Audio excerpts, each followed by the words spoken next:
Okay. Could you please state your name and your position for the camera? Thank you.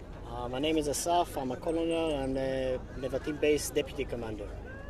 And what is your role in the acquisition or the procurement of the F-35? I'm as being a Deputy Commander of the base that are receiving the first F-35 in the Israeli Air Force. We are preparing the base and the facilities and the ground crews, the air crews for receiving the airplane and being able to perform from Israel here in the south.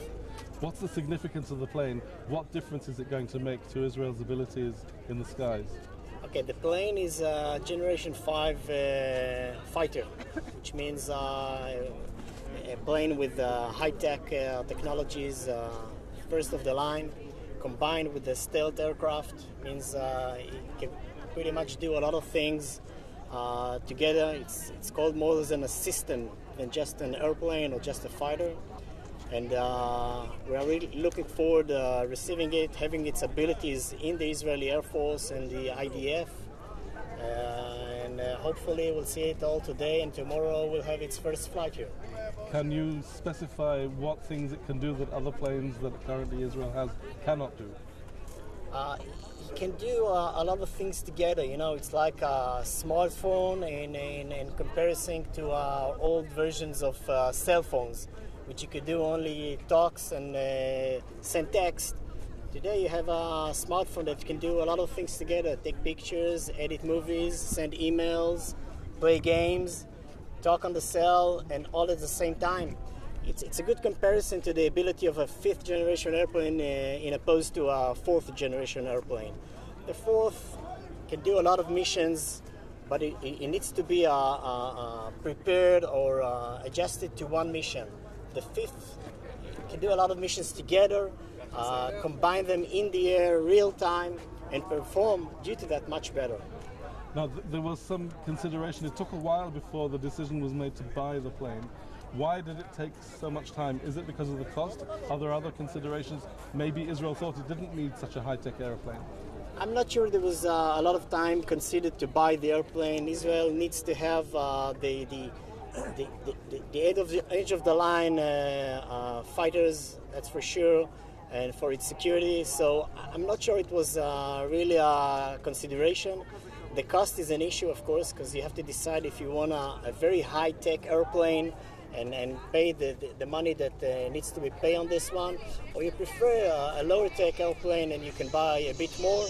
I think the decision here was due to the ability, the capabilities of this airplane, buying it and having its all the structure that comes with a 5th generation airplane, which will be after a few months of evaluation, take all the Air Force to the 5th generation, and I think it was the better decision to do. Now, 2 airplanes will be arriving today, but how long is it going to take before there's an operational squadron ready to be used in the battlefield, if necessary? It's going to take a few months till we'll be able to perform operational to the airplane. We'll need to learn to fly it, to use it, to operate all its system, to be able to communicate with the airplane.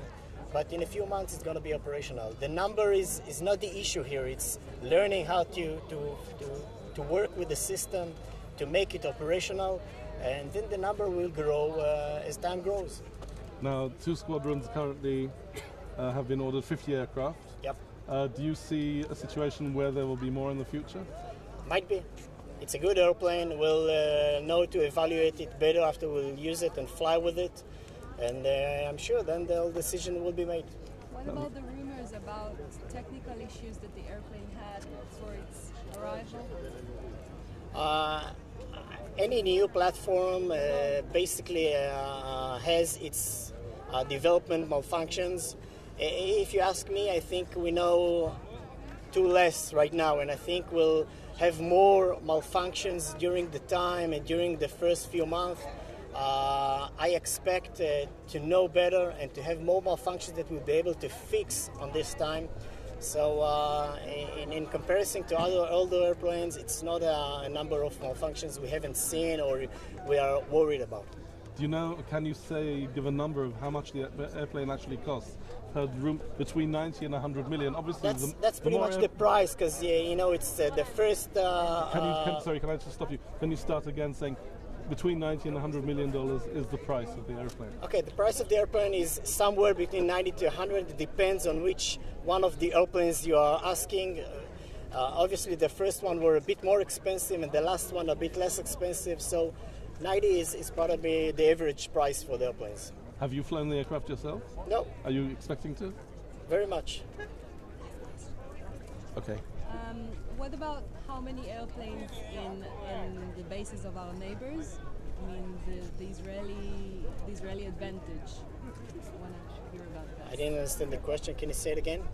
How will this aircraft change Israel's advantage over Next to our neighbors. possible enemy aircraft? Israel, for security-wise, has to maintain its better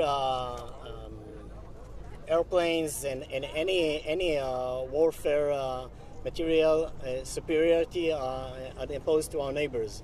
Of course, this cutting-edge technology airplane, which is probably right now the best in the world, will improve Israel's situation, and we'll need to maintain it over the years. There's been some criticism, possibly, that the F-35 can't carry as much payload, weapons payload, and doesn't have the same range as, say, the F-15 or the F-16s, which we see around us. Can you say anything about that?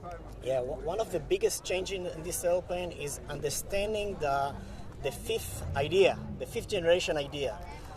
A stealth aircraft has a different and a much bigger range than any other aircraft. It simply fly wherever it wants to, in opposed to a fourth generation airplane which needs to decide where it can fly and how it can fly. In a range-wise, the fifth generation is a much superior airplane than anything we've seen so far. And when you can go wherever you want to, and you can hit exactly what you want to, so it's even in a weapons superiority. So I don't think we can find any issue that the fifth generation is less than the fourth. It's only a better version of it. So if I understand correctly, being able to fly directly to the target and directly back, finding your target more accurately, is in fact what gives you the superiority on other airplanes. Of course, you can go for much further targets, and you have much less time finding them and being able to decide if you need to take care of them or not. I wanted to ask about our neighbors. Who actually has it? Nobody does. That's what I wanted. Oh, I see. No. If you want to say that. The Israel Air Force is going to be the first Air Force outside the U.S. that's going to have an operational squadron, and hopefully it's going to be in the next few months. Great answer. רוצים להעריך משהו? כן. צריכים להמשיך לדבר? לחייך לפחות. מה זה? תספר משהו כן. אולי הקהל רוצה לשאול שאלות. כי אתם אומרים, מטוס טוב. כן, כן. בסדר, אתה צריך לדבר, לא אני. הממריא והנוחת אנכי זה קצת יותר מתאים כמובן לנושא מטוסים. בדיוק. הם יצאו לי פה הסחות עם הילדים שלי. הסברתי לה שזה לא הדגם הזה, אז אולי תוכל לדבר על זה. דגם C. בעברית או באנגלית? בעברית. באופן עקרוני קיים מטוס של נוחת אנכית. יש כמובן יתרונות וחסרונות למטוס כזה. זאת אומרת, זה לא בא ללא מחיר. טוב. בסדר? אני... אתה רואה, יש מישהו, אי אפשר. את הבן אדם הזה